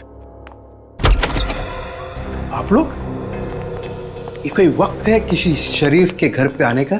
शरीफों के नहीं, मगर बदमाशों के घर तो आया जा सकता है ना। What nonsense! एक तो आधी रात को मुझे नींद से जगा दिया और मेरे घर पे आके मेरी बेइज्जती कर रहे हो। तकलीफ के लिए माफी चाहते हैं। वैसा है कि हम आपके लिए एक तोहफा लाए हैं। कैसा तोहफा? जरा अपनी घड़ी दिखाइए, रिस्ट वॉच। क्यों? दिखाइए तो सही। बिना घड़ी के तोहफा दिखाने में मजा नहीं आएगा। कौन है पापा? गुड मॉर्निंग बेटा। CID uncle. बेटा ड्रॉर में से जरा मेरी घड़ी लेकर आना। हाँ पापा, लेकर आ। जल्दी लो।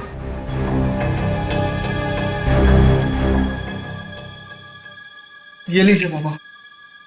ये लीजिए। अब तो बताइए कि तोहफा क्या है? ये रहा आपका तोहफा।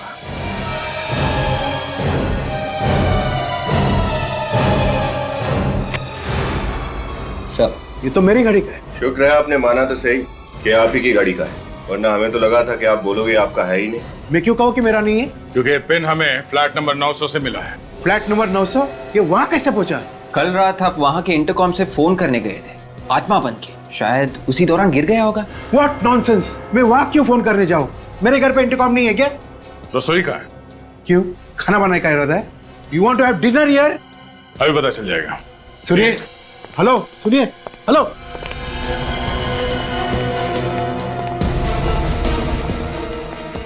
सरसों के तेल का डब्बा का है। Officer, are you serious? रात को 1 बजे किसी अजनबी के घर पे आप क्या खाना बनाओगे?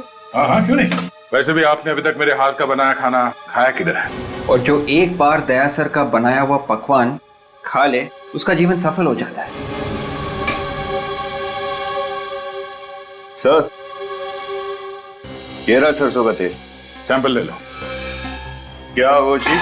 तेल खत्म होने वाला है, इस महीने का राशन नहीं मंगाया अब तक? वो अरे विनीत, ऐसी क्या बातें कर रहे हो? हाँ? राशन तो मंगाया होगा। ये तेल किसी ने गिरा तो नहीं दिया? हाँ?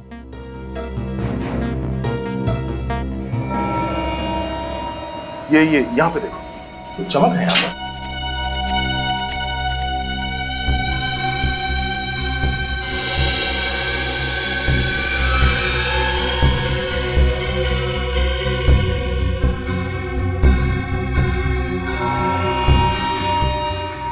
ये देखिए सर। मतलब तेल यहीं गिरा है? ये तो मेरी नौकरानी धान्या ने गिराई होगी। लेकिन क्या सरसों का तेल किचन में गिरना क्या जुर्म है? अब जुर्म है या नहीं, इसका जवाब धानिया ही देगी। बुलाओ जरा उसे। वो इस वक्त यहाँ पर नहीं है। यहाँ नहीं है? मगर वो तो इसी घर में रहती ना आप लोग के साथ में। रहती तो यहीं पर है। सर, दरअसल बात यह है कि कल जमीन पर उसने तेल गिरा दिया था और इसी वजह से मेरे पापा ने उसे बहुत जोर से डांट दिया सर। फिर सर वो रोने लगी और घर से चली गई सर। और अब तक वापस नहीं आई। तो आप लोगों ने पता करने की कोशिश नहीं की कि कहाँ गई है वो? कैसे पता करता? उसके पास तो मोबाइल नहीं है और उसका घर का सही एड्रेस हमारे पास नहीं है। कहानी अच्छी है। कहानी नहीं है, सच्चाई है। सच्चाई तो ये है कि कल दोपहर धान्या अपने तेल में डूबे हुए पैर को लेके ऊपर छत पर गई और वहां पे तुमने उसका खून कर दिया। What? हाँ, उसके बाद तुम्हारी गन नीचे गिरी और उसी भरी हुई गन की वजह से निष्ठा का खून भी हो गया। क्या बकवास कर रहे हैं आप? मैं धान्या को क्यों मारूंगा? यही पूछने के लिए हम भी आए हैं, क्यों मारा उसे तुमने? मैंने धान्या को नहीं मारा, लेकिन आप कैसे कह सकते हैं कि धान्या मर गई? क्या आपको इसकी लाश मिली है? हाँ अंकल, मेरे पापा किसी का खून नहीं कर सकते। जरूर धान्या कहीं चली गई होगी। जब तक ये पता नहीं चल जाता कि धान्या मर चुकी है या लापता है, आप हमारे साथ ही रहेंगे। चलिए। ये क्या कर रहे हैं आप? विवेक, ये चलो ना। Yes sir. आप ऐसे नहीं कर सकते। चलिए। लेकिन अरे पापा, कहाँ ले जा रहे हो मेरे पापा को? अरे सर, मेरे पापा निर्दोष है, उन्होंने किसी को नहीं मारा सर, यकीन कीजिए मेरा। देखो बेटा, अगर आपके पापा निर्दोष हैं तो उन्हें कुछ नहीं होगा। मैं खुद उन्हें छोड़ जाऊंगा, ठीक है?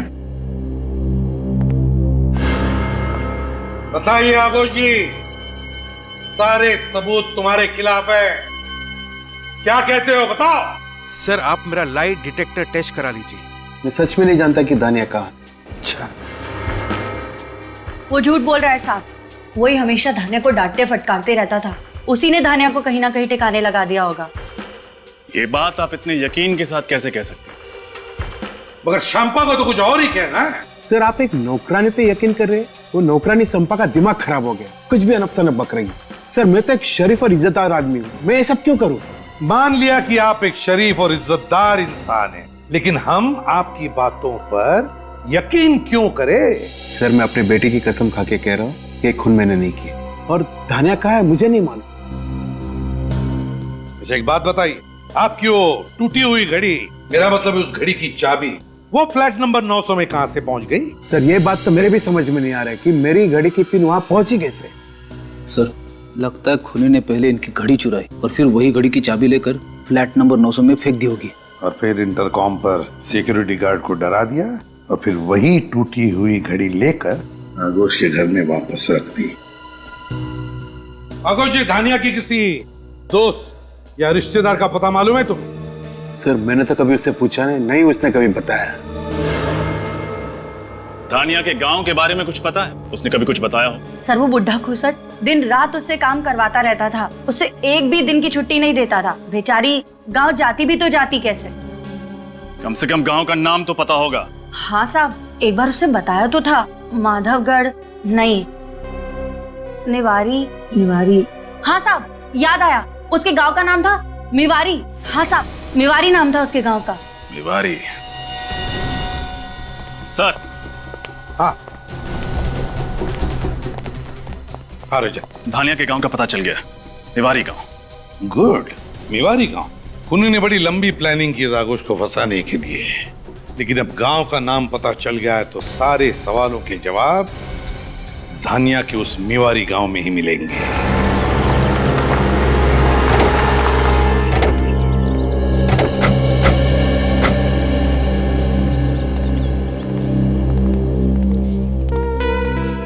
लगता है आप लोग रास्ता भटक गए हैं। कहाँ जाना है आपको? नहीं, हम लोग बिल्कुल ठीक जगह पहुंचे। हमें कुछ पूछताछ करनी है। पूछताछ? आप लोग पुलिस वाले हैं? हम सीआईडी मुंबई। सीआईडी मुंबई? जी। किसे ढूंढ रहे हैं आप? इस स्केच को ध्यान से देखिए, इस लड़की को पहचानते हैं आप? ये तो धानिया है ना? बिल्कुल ठीक, धानिया। आप बता सकते हैं इसका घर कहाँ पे है? साहब उस तरफ आइए। ये रहा धानिया का घर साहब। जी साहब।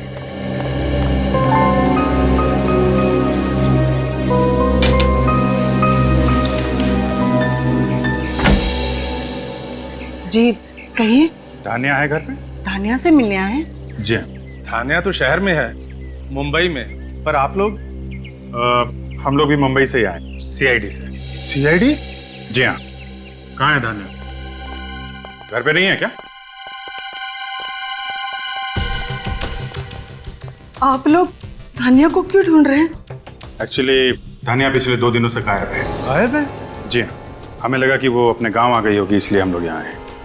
मेरे बच्चे कहाँ चले गए? कौशल्या धीरज रखो। साहब वो तो यहाँ नहीं आई। धानिया यहाँ नहीं आई? जी नहीं। पर किट्टू कहाँ है? उससे कुछ भी पता नहीं चला धानिया के बारे में। किट्टू कौन है? धानिया का पति। धानिया शादीशुदा है? हाँ, किट्टू और धानिया की शादी को पिछले महीने पूरे 2 साल हो गए।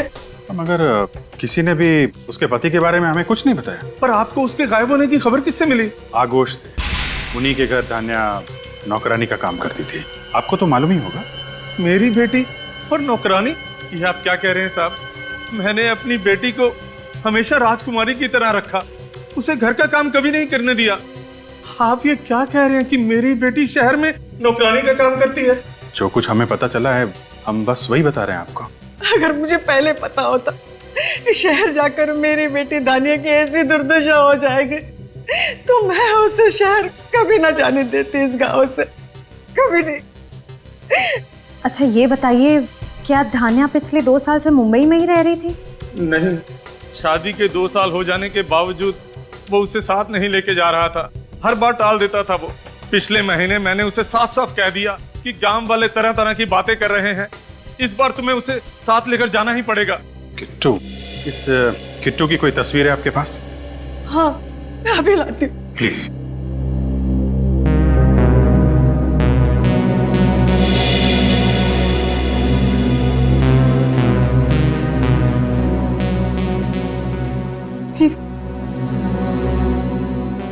ये किट्टू है?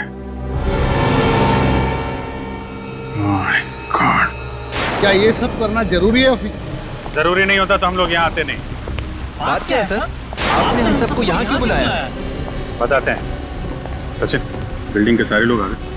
हाँ सर, सारे के सारे लोग यहाँ। हमने आप लोगों को यहाँ पे इसलिए बुलाया है, जिस दिन यहाँ निष्ठा का खून हुआ उसी वक्त बिल्डिंग के अंदर एक और खून हुआ है। एक खून और? मगर किसका सर? धान्या का। धान्या भाई जो आघोष क्या काम करती है? जी हाँ वही। सर मतलब धान्या गायब नहीं हुई, उसका खून हो गया? जी हाँ, उसका खून हुआ है। सर मुझे पूरा यकीन है उसको जरूर आघोष बाबू ने मारा होगा। तमीज से बात करो, मेरे पापा उससे क्यों मारेंगे? हाँ, अरे क्यों नहीं मार सकते? कितना गुस्सा आता है, मार दिया होगा गुस्से में सर। अगर मेरे पापा के खिलाफ एक शब्द और भी कहा ना तो मैं तुम्हें मार दूंगा। सीआईडी के सामने मरने मारने की बात नहीं कर, बच्चे हो ना, बच्चे की तरह रहो। फिर सर धान्या का खून उसी दौरान हुआ जब निष्ठा का खून हुआ था, तो उसकी लाश कहाँ गई? उसकी लाश को किसी ने देखा क्यों नहीं? उसकी लाश हमें मिल गई है। मिल गई है? जी हाँ, और आप लोग कल सुबह 9 बजे प्रीतम नगर वाले मुर्दाघर में आएंगे उसकी लाश को पहचानने के लिए। एक लाश को पहचानने के लिए हम सबको आना है? जी हाँ, सबको आना। लेकिन अभी अभी आपने कहा कि आपको पता है वो लाश उसकी है, तो पहचान के करेंगे क्या? फॉर्मेलिटी है, पूरी तो करनी पड़ेगी। आप सब लोग सुबह 9 बजे आएंगे, उसे पहचान के एक पेपर पे साइन करेंगे। कल 9 बजे शाम।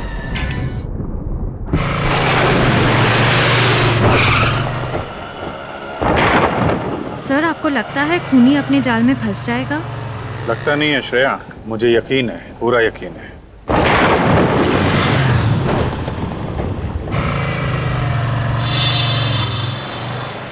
सर आपका तीर सही निशाने पे लगा। चलो देखो कहाँ जा रहा है।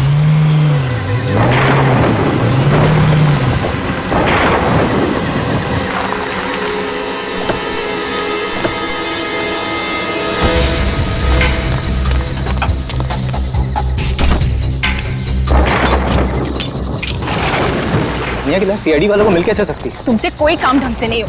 मैंने तुम्हें कहा था ना उसकी लाश को यहाँ मत गाड़ो। अब यहाँ पर भी मेरी गलती है। बहस मत करो, जल्दी चलो। चल रहा हूँ ना। तुम्हें याद है ना कि लाश कहाँ छुपाई थी? हाँ जल्दी करो। हाँ यहीं पे है, जल्दी चलो।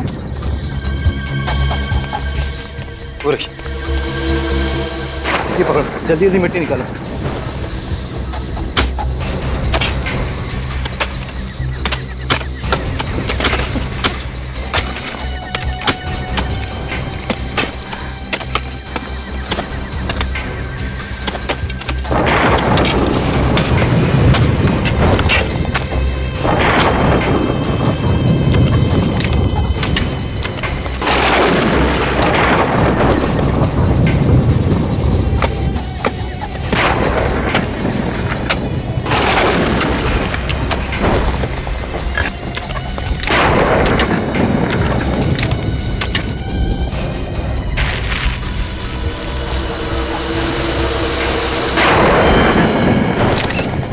तो डर ही गई थी, लाश तो यहीं पर है। अगर लाश यहाँ है तो सीआईडी वालों के हाथ में जो लाश लगी थी वो किसकी है?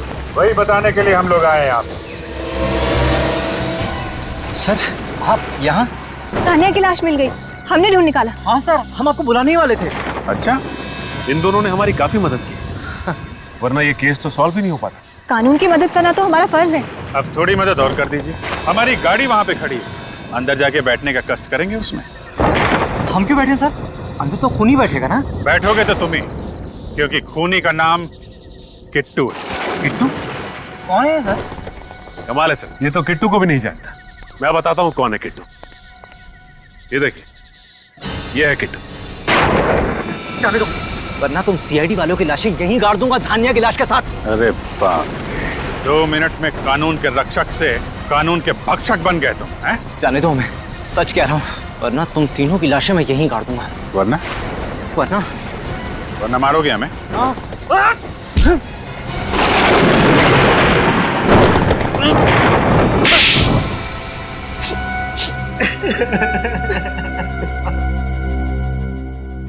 मैं किट्टू सर, मैं किट्टू। मैं धान्या से शादी नहीं करना चाहता था सर, घर वालों ने जबरदस्ती उसे मेरे गले बांध दी। वाह रे वाह, क्या वजह थी खून करने की? वाह, अगर शादी नहीं करनी थी तो इनकार कर देते। अगर इनकार करता तो पिताजी मुझे अपनी जायदाद से बेदखल कर देते। 1 रुपया तक नहीं मिलता मुझे। और इसीलिए तुम दोनों ने प्लान बनाया धानिया को रास्ते से हटाने का। हाँ, पहले हमने उसे आगोश के घर में नौकरानी का काम दिलवाया ताकि वो हमारी नजरों के सामने रहे। हाँ, और फिर एक दिन मौका पाकर हमने आगोश बाबू की घड़ी की चाबी चुरा ली ताकि खून का सारा इल्जाम हम आगोश बाबू के सर डाल सके। और फिर सोसाइटी के सेक्रेटरी के पास जाकर झूठ बोल दिया उसे कि फ्लैट में पानी नहीं आ रहा है, हाँ? ताकि हम छत में पानी चेक करने के बहाने जाएं और वहीं धान्या का काम तमाम कर दें। इसलिए हमने धान्या को ऊपर बुलाया था।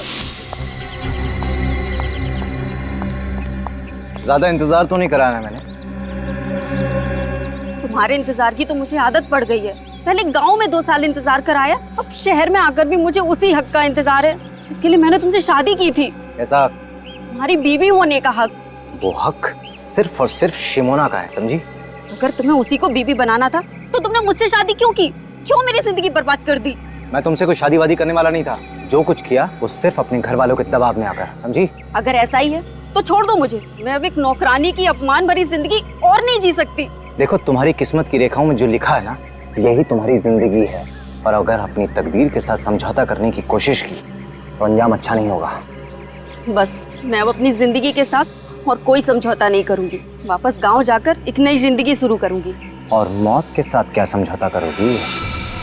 मौत? किसकी मौत? क्या मतलब है तुम्हारा? तुम यहाँ से अब अपने गांव नहीं कहीं और जाओ। छोड़ दो मुझे, मैं सबको बता दूंगी। तो तुम्हें मत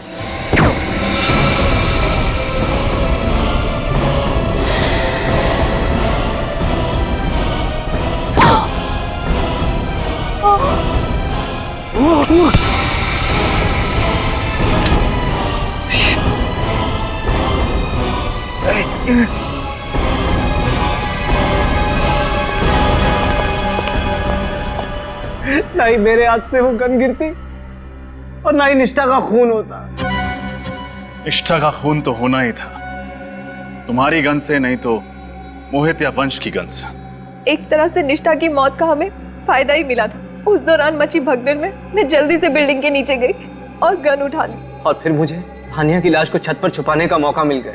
और फिर तुम रात का इंतजार करते रहे धानिया की लाश को ठिकाने लगाने के लिए। हाँ सर। अपने स्वार्थ के लिए तुमने 2 मासूम लड़कियों की जानें ली। क्यों?